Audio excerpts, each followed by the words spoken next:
ท่านที่ติดตามฟังรายการนี้มาโดยดีตลอดเพราะว่าญาติโยมจะอยู่ทิศไหนตั้งใดไกลและใกล้ขอบใจนักๆขอบใจหลายๆต่อไปตั้งอกตั้งใจไว้พระรัตนตรัยแล้วก็สาธยายมนต์เพื่อเป็นมงคลต่อชีวิตของแต่ละท่านแต่ละคนบูชาพระรัตนตรัยเนอยมเนออะระหังสัมมาสัมพุทโธภควาพระผู้มีพระภาคเจ้าเป็นพระอรหันต์ดับเพลิงกิเลสเพลิงทุกข์สิ้นเชิงตรัสรู้ชอบได้โดยพระองค์เองพุทธังภวันตังอภิวาเทมิข้าพเจ้าอภิวาทพระผู้มีพระภาคเจ้าผู้รู้ผู้ตื่นผู้เบิกบานกราบพระพุทธสวากขาโตภควตาธัมโมพระธรรมเป็นธรรมที่พระผู้มีพระภาคเจ้าตรัสไว้ดีแล้วธัมมังนัมสสามิข้าพเจ้านมัสการพระธรรมกราบพระธรรมสุปฏิปันโนภควโตสาวกสังโฆพระสงฆ์สาวกของพระผู้มีพระภาคเจ้าปฏิบัติดีแล้วสังฆังนัมมามิข้าพเจ้านอบน้อมพระสงฆ์กราบพระสงฆ์นะโมตัสสะภะคะวะโตอะระหะโตสัมมาสัมพุทธัสสะนะโมตัสสะภะคะวะโตอะระหะโตสัมมาสัมพุทธัสสะนะโมตัสสะภะคะวะโตอะระหะโตสัมมาสัมพุทธัสสะพุทธังสรณังคัจฉามิธัมมังสรณังคัจฉามิสังฆังสรณังคัจฉามิตุติยัมปิพุทธังสรณังคัจฉามิตุติยัมปิธัมมังสรณังคัจฉามิตุติยัมปิสังฆังสรณังคัจฉามิตติยัมปิพุทธังสรณังคัจฉามิตติยัมปิธัมมังสรณังคัจฉามิตติยัมปิสังฆังสรณังคัจฉามิอิติปิโสภะคะวะอะระหังสัมมาสัมพุทโธวิชชาจารณะสัมปันโนสุขโตโลกวิทูอนุตตโรปุริสธรรมสารถิสัทธาเทวมนุสสานังพุทโธภควาติยันตุนิมิตังอะวะมังคลัญญาโยจามนาโปสกุณัสสะสัทโธปะปักขะโหตุสุปินังอากันตัง พุทธานุภาเวนะปินาสเมนโตสวากขาโตภะคะวะตาธัมโม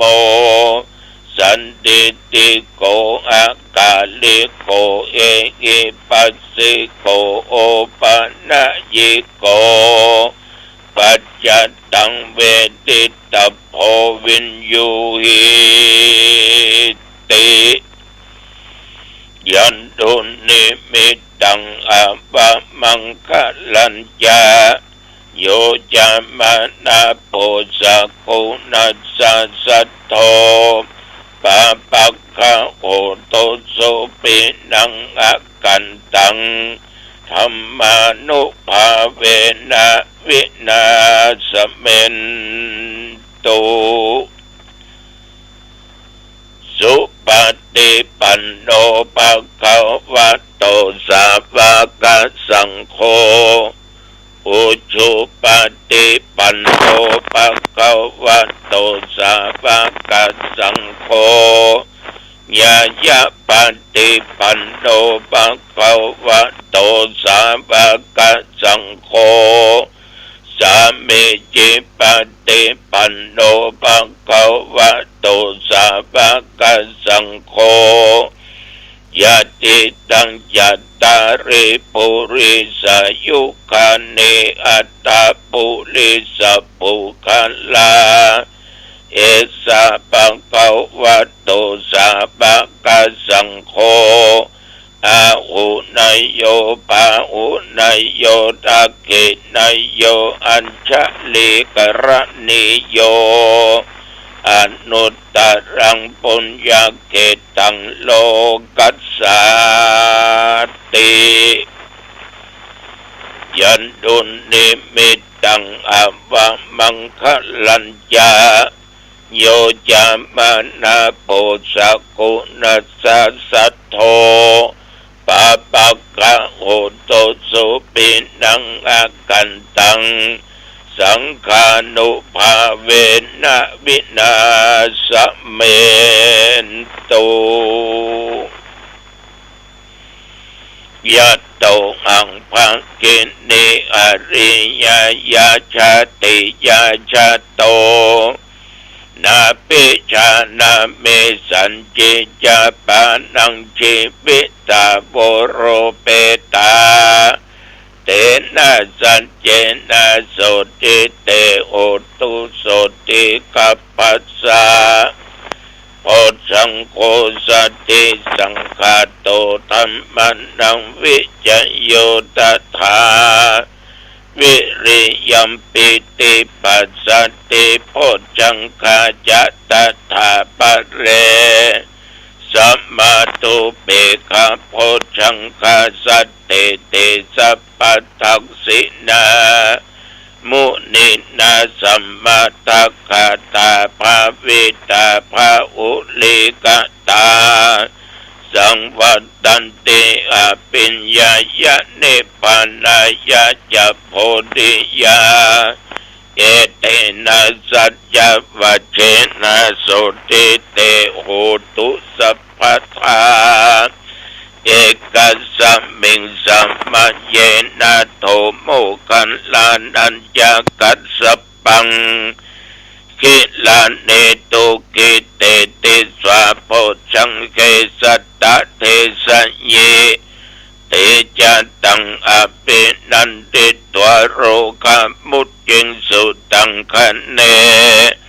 เอเตนะสัจจวัชเชนะโสติเตโอตุสัพพทาเอกตาดัมบราชาปิเกลัญเยนะปิปิริโตจุนตเทเรนะตัญเยวะพันนาเปตวานัสสะตะรังสัมโพธิตัวจะอาปัฏฐาตัมมาบุตตาสิทานัสโสเกเตนะสัจจวัชเชนะโสติเตโอตุสัพพทาปะหินาเตจะอาปัฏฐาตินันนัมปิมะเยสินัง มัคคะอัตตกิเลสวัปปัตตานุปัฏฐิธัมมตังเกเตนะสัจจวัจเจนะโสติเตโอตุสัพพทาสักกัตตัวพุทธรัตนังโอสถังอุตตมังวะลังยิตังเทวมนุสสานังพุทธเตเชนะโสตินานัสสันตุปัตตวาสเปตุขาวูปัสเมนตุเตสักกัตตัวธรรมรัตนังโอสถังอุตตมังวะรังปริลาอุปัสสมานังธรรมเตเชนะโสทินานัสสันตุปัตตวาสเปพะญาวูปัสเมนตุเตสักกัตตัวสังฆรัตนังโอสถังอุตตมังวะรังอาหุนยังปะหุนยังสังฆเตเชนะโสตินานัสสันตุปัตตวาสเปโรคาวูปัสเมนตุเตนัตติเมสรนังอัญญังพุทโธเมสรนังวรังเกเตนะสัจจวัชเชนะโหตุเตชยมังคะลังนัตติเมสรนังอัญญังธัมโมเมสรนังวรังเอเตนะ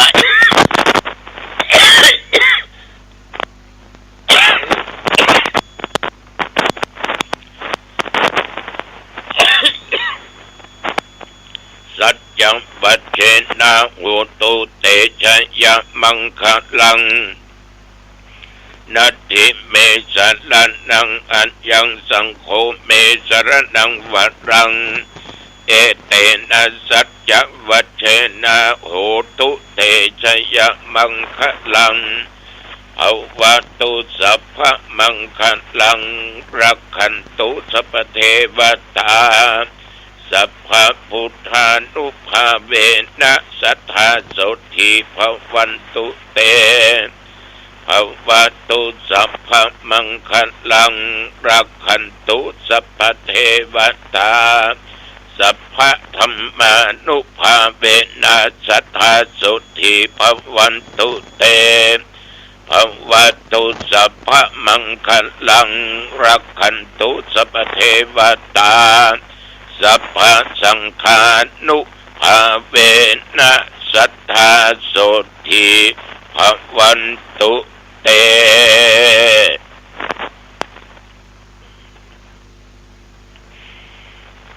โดยบทพุทธคุณธรรมคุณสังฆคุณบทสาธยายมนต์อันศักดิ์สิทธิ์โพชังคปริสสกโตยันทุนโดยจิตอันตั้งมั่นนั้นอาตมภาพหรือตัวข้าพเจ้าก็ตั้งจิตอธิษฐาน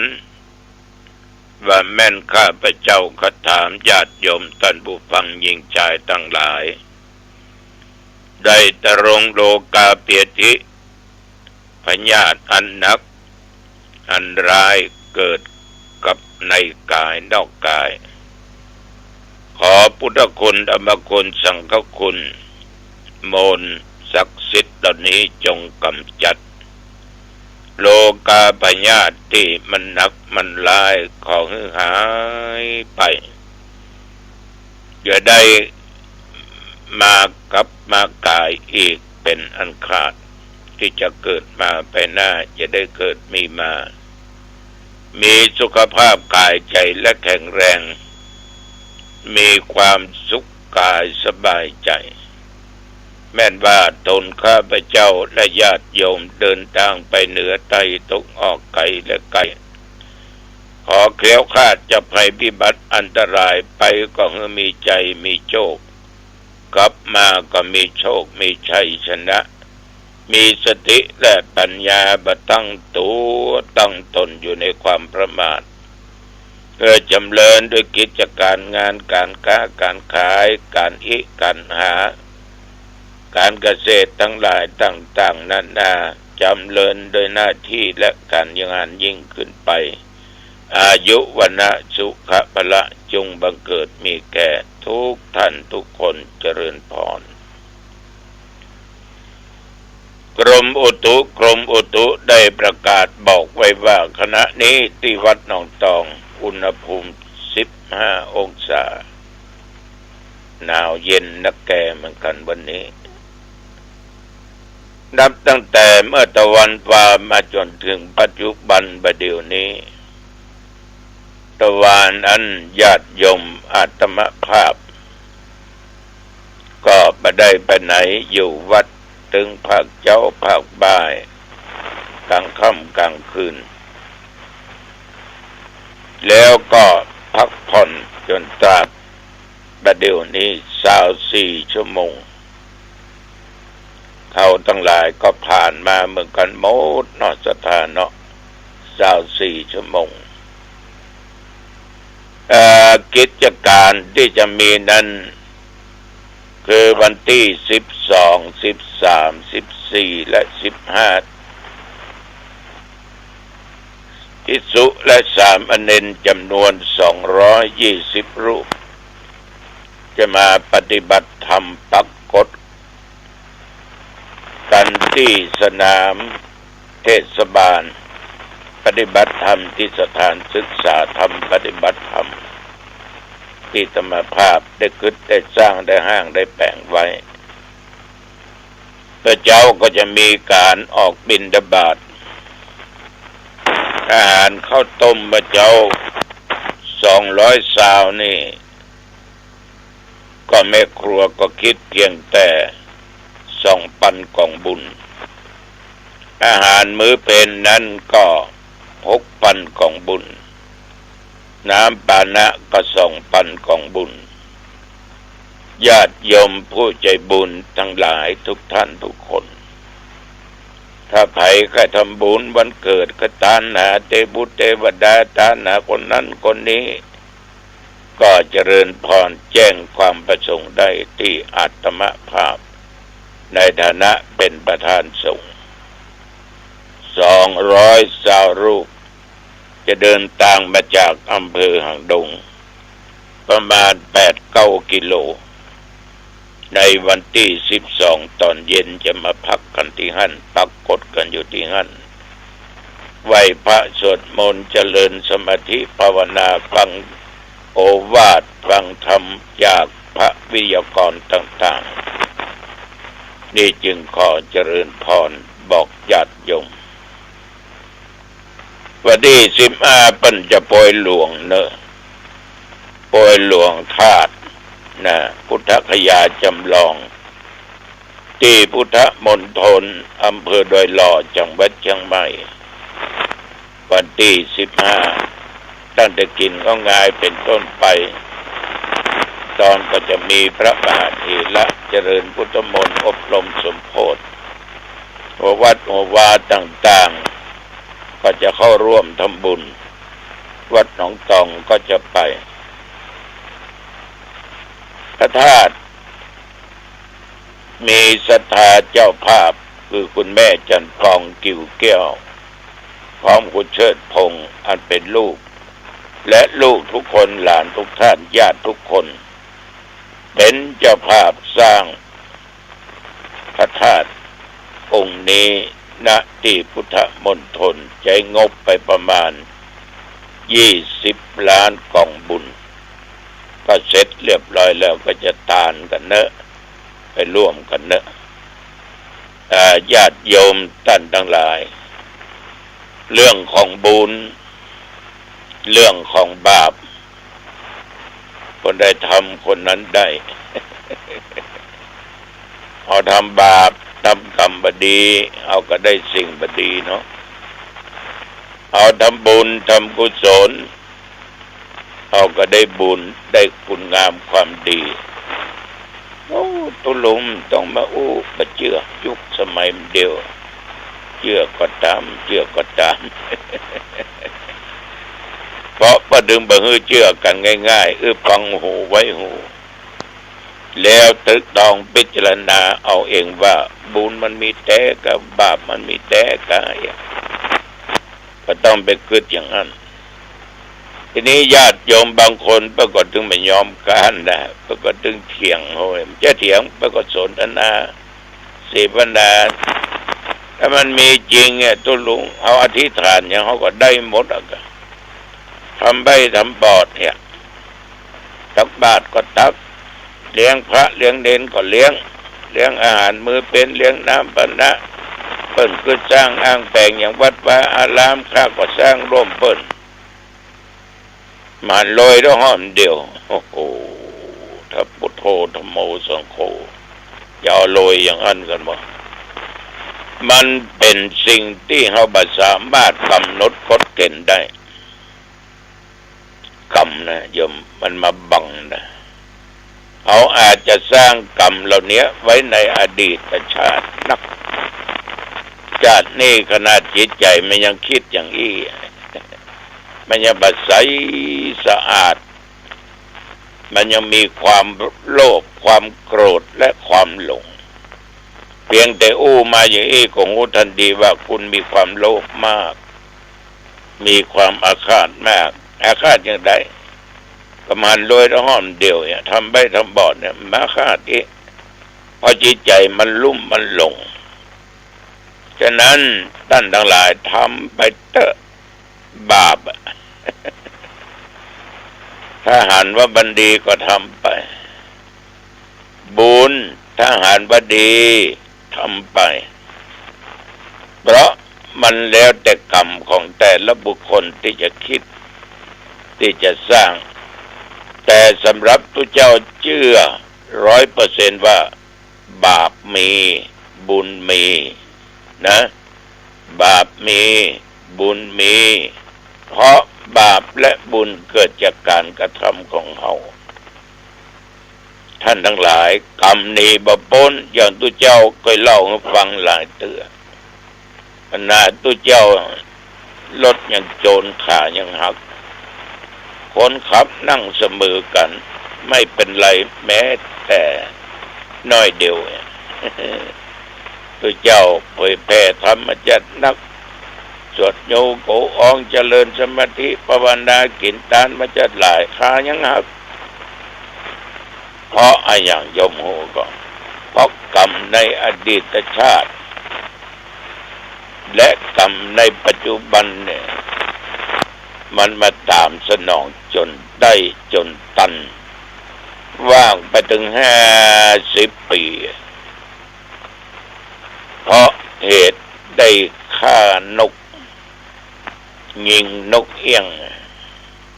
เมื่ออายุ8-9 ขวบเป็นละอ่อนเป็นเด็กชายบุญทันอุปสารยิงเดียวหมายว่าจะเอานกนั่นมาปิ้งกินแมลงกับข้าวอุ่นๆสักกำตกลงมาวิ่งเข้าไปจะจับจะยับเอานกไปลกขนที่ไหนได้เปิ้นบัดตายเปิ้นบินป๊อบขึ้นไปจับกิ่งส้มโอจับมาได้เพราะขาเปิ้นหักขาเปิ้นหักเนี่ยประกำโจรต้มตัวเจ้าเอ่ยขึ้นมาทันทีว่ากำนกเอี้ยงยิงนกเอี้ยงมาสนองละถามคนครับว่าเป็นยายบ้องผมบอกเป็นอย่างครับบาดเจ็บไหนครับตุลุงโนขาหักเลยหูก็นกเอี้ยงมันเป็นสิ่งที่บรรณาเชื่อคนที่โจรนั่นน่ะโยมทั้งหลายเอาถามยุทธใด37ครับเป็นคนจังหวัดไหนกำแพงเพชรครับเดี๋ยวนี้อยู่ที่ไหนอยู่ที่อำเภอเมืองเชียงใหม่ครับมาค้าขายครับแล้วเปิ้นปุ๋งบ้านหนองคายเปิ้นมีโปรหลวงผมก็มาร่วมเปิ้นครับไปเกิดเปียกกำแพงเพชรปุ่นนะยังตามขึ้นมาเนี่ยโยมไปเกิดเปียกกำแพงเพชรปุ่นนะยังตามขึ้นมานะ50 ปีโยมเมื่ออายุ59ลองคิดยิงนก9 ปีมาอายุ59 50 ปีเนี่ยปัญหาช่องทางที่จะเจาะได้แต่เขาก็ดีใจนะได้ใจมันไปโอ้กำนกเอี้ยงยมคนนี้ไปเกิดไปกับแพงเพชรแล้วยังขึ้นมาเชียงใหม่อย่างมาใจกำมือตมาภาพจนได้เจ้าหน้าที่ตำรวจเบิ่นมาตมาบอกว่าโยมอาตมาบ่เอาความบ่เอาอย่างใดๆทั้งสิ้นเนอะมาเป็นกรรมของอาตมาเนอะปรับตามกฎหมายก็ได้บ่ฮื้อผิดถึง2 เบื้องปลายมันก็แค่นั้นนะอโหสิกรรมซึ่งกันและกันเนี่ยญาติโยมพระเจ้าขาหักทั้ง2 ต้นกันนะเนี่ยขนาดเป็นตุเจ้านะเผยแผ่ธรรมมาได้70,000แล้วนะญาติโยมบุญคนจะเยอะศีลก็รักษาบริสุทธิ์พุทธผ่องเนี่ยกรรมเนี่ยมันถึงตามสนองให้จนได้บาปเปิ้นบาปไผ่ได้ทั้งสิ้นฉะนั้นอย่าได้ปฏิเสธสิ่งเหล่านี้เด็ดขาดนะบุญกรรมมีจริงนี่ฝากกับญาติกับโยมนะทำดีก็ได้ดีทำชั่วก็ได้ชั่วเอาละวันนี้ขอฝากไว้แค่นี้อายุบันโนสุขังพลังพบกันใหม่โอกาสหน้าเจริญพรสวัสดีครับท่านผู้ฟังที่เคารพการแบ่งปันความคิดดีๆวันนี้